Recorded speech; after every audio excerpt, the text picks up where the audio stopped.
100 000 złotych to budżet, w którym zaczyna się prawdziwa zabawa. Z jednej strony możesz wejść do salonu i poczuć zapach nowego auta. Z drugiej sięgnąć po używane, które daje znacznie większy wybór i dodatkowo często wygląda, jakby kosztowało 2 razy tyle. W tym filmie nie chcę pokazywać wam folderów reklamowych ani zachęcać do zakupu aut, które w rzeczywistości są nic nie warte. Chcę wam przedstawić 5 aut do 100 000 złotych, które faktycznie są ok i które warto przemyśleć.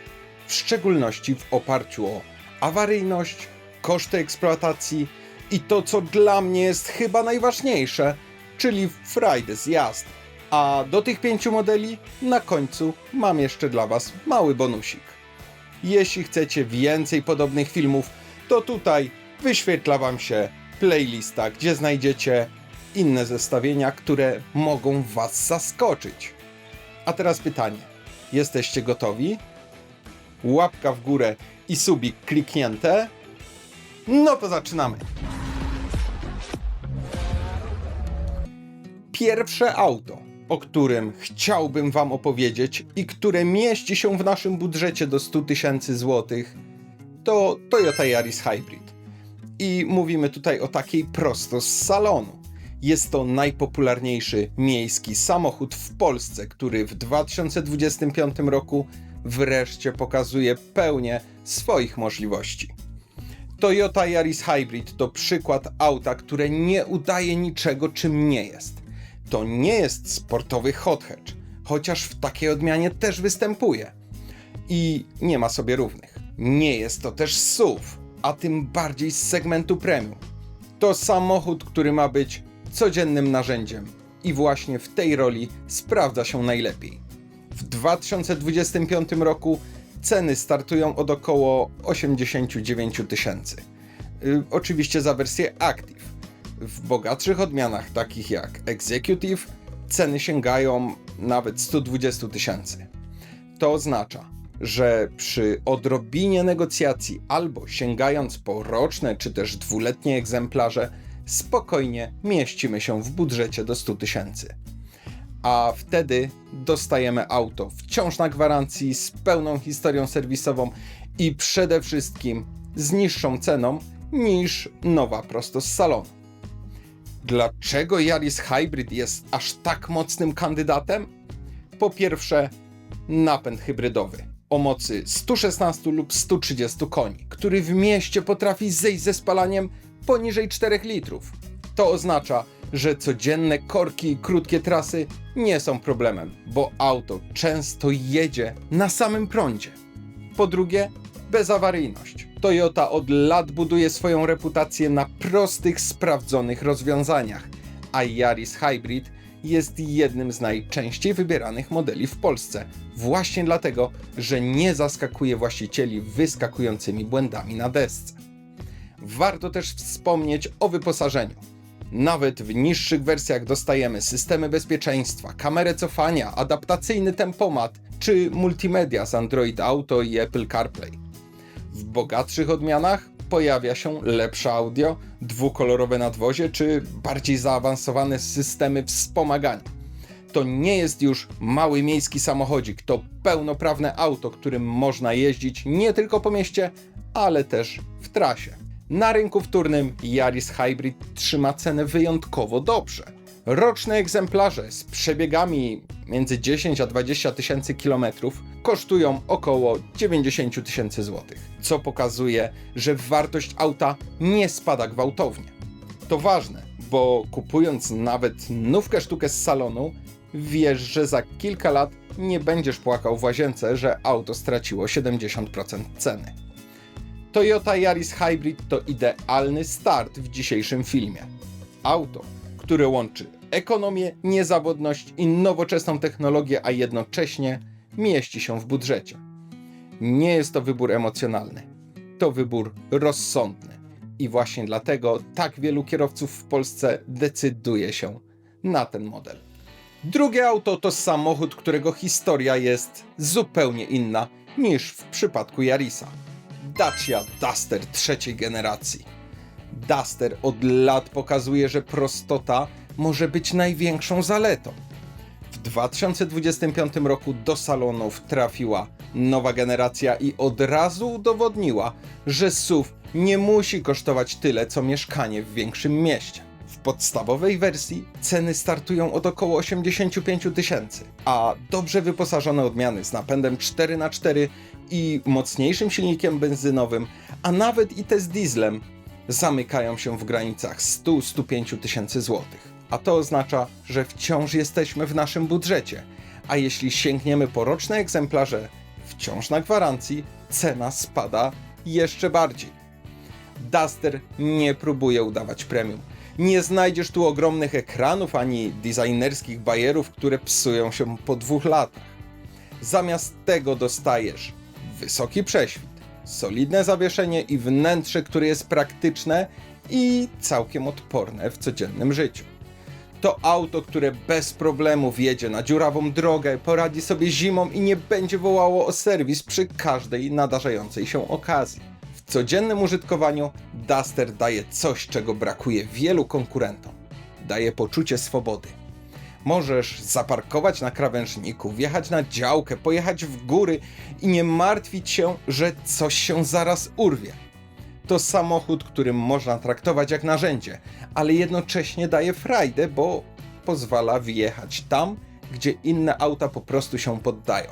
Wnętrze Dustera jest proste, ale bardzo funkcjonalne. Fotele są wygodne, przestrzeni jest wystarczająco dużo dla rodziny, a bagażnik spokojnie pomieści zakupy czy sprzęt na weekendowy wyjazd.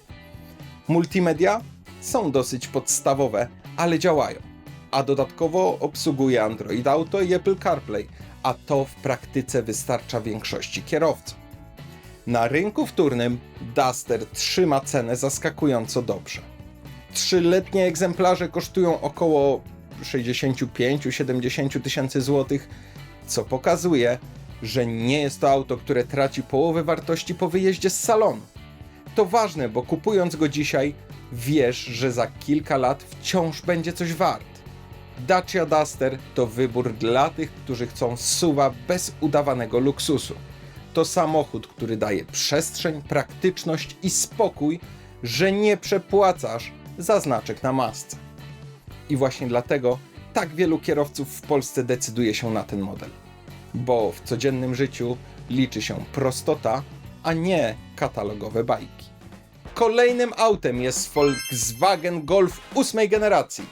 Tyle że w wersji R, czyli najbardziej usportowionej.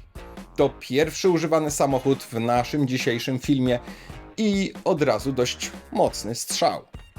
Golf R to auto, które w budżecie do 100 tysięcy potrafi zmienić zwykły dzień w coś więcej. To nie jest zwykły kompakt, który służy tylko do jazdy z punktu A do B. To samochód, który w każdej chwili może pokazać pazur i sprawić, że codzienna trasa do pracy zamienia się w mały tor wyścigowy. W grudniu 2025 roku znajdziecie egzemplarze z roczników 2020-2021 w cenach od około 95 do 110 tysięcy złotych.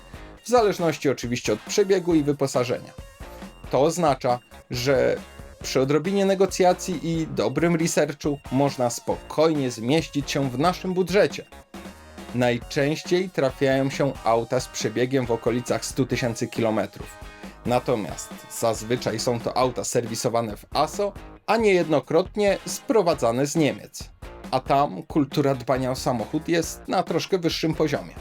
Pod maską Golf R kryje 2.0 TSI o mocy 320 koni i napęd na wszystkie 4 koła 4Motion.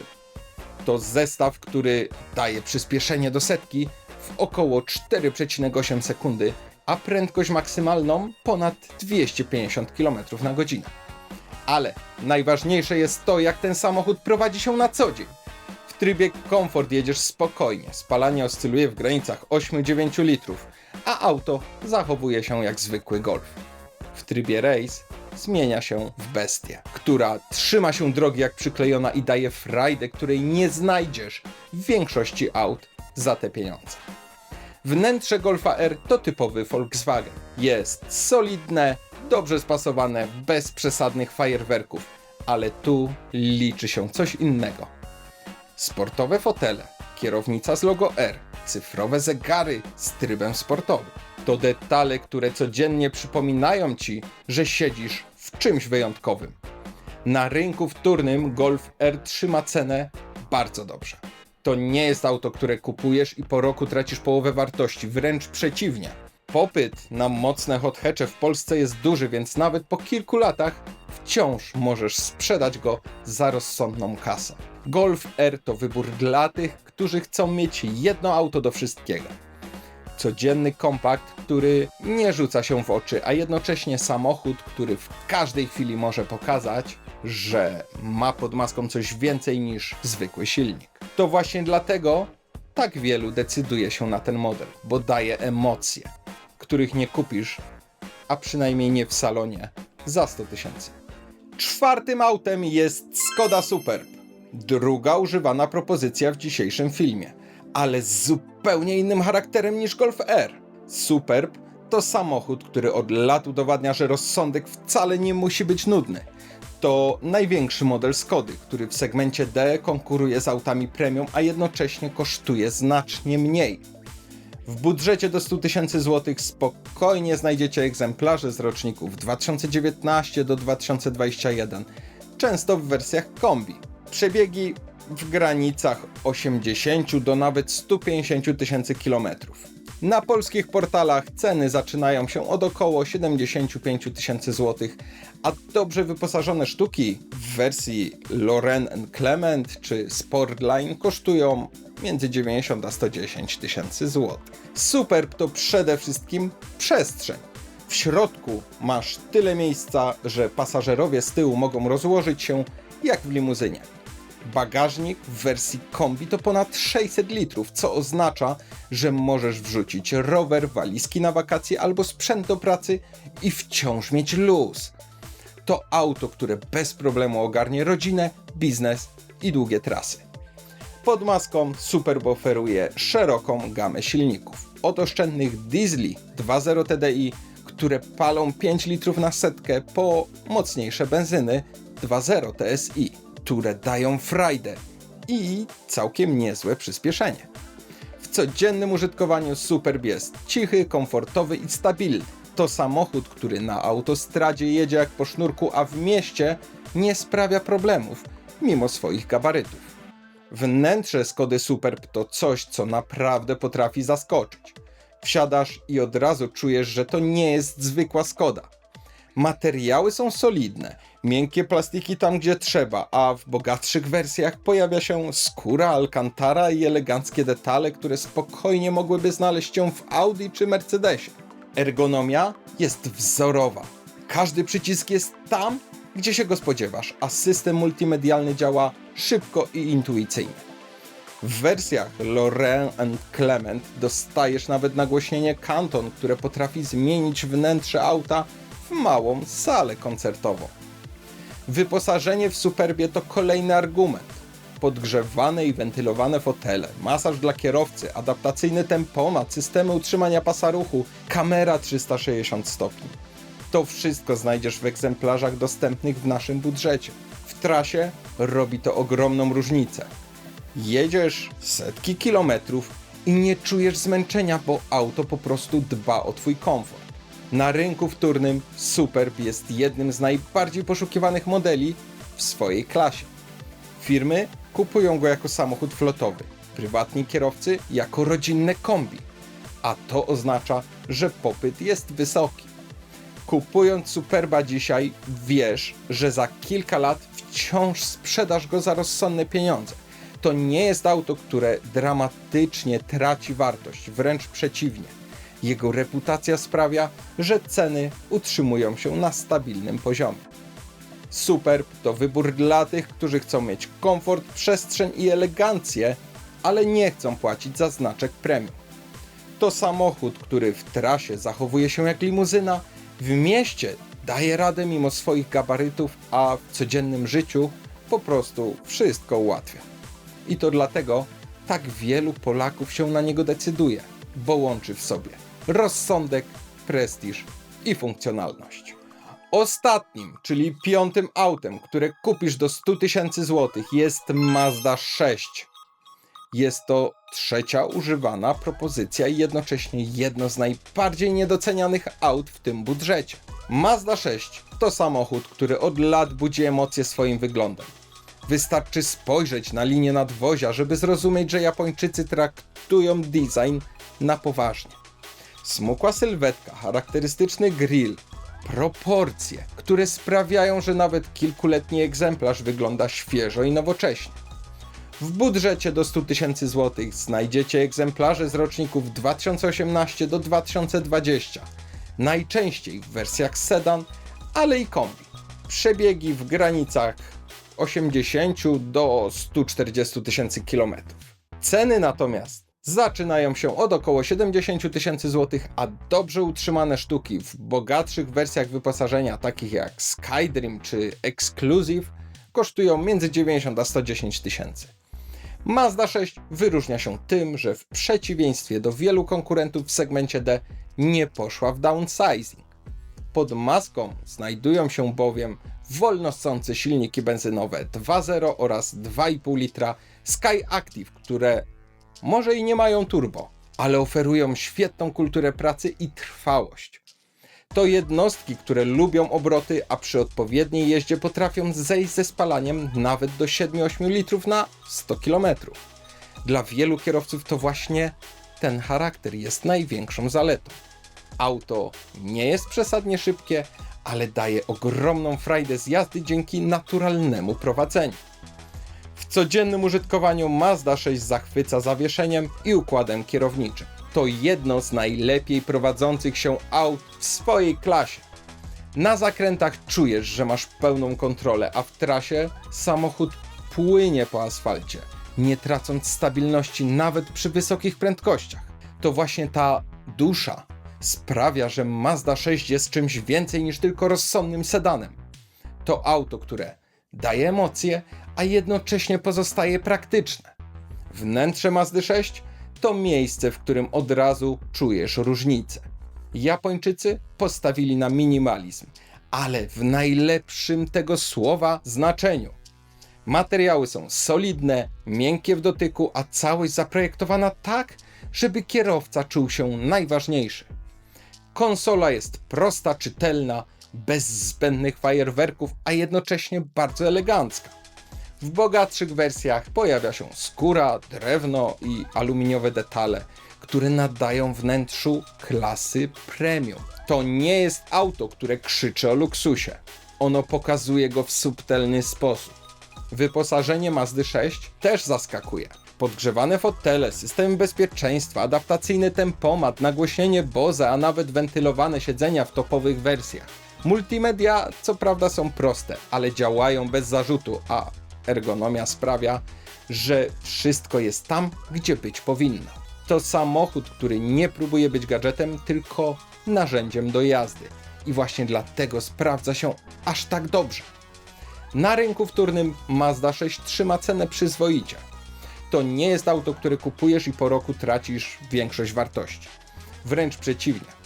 Dzięki trwałym silnikom Sky Active cieszy się naprawdę dużym zainteresowaniem.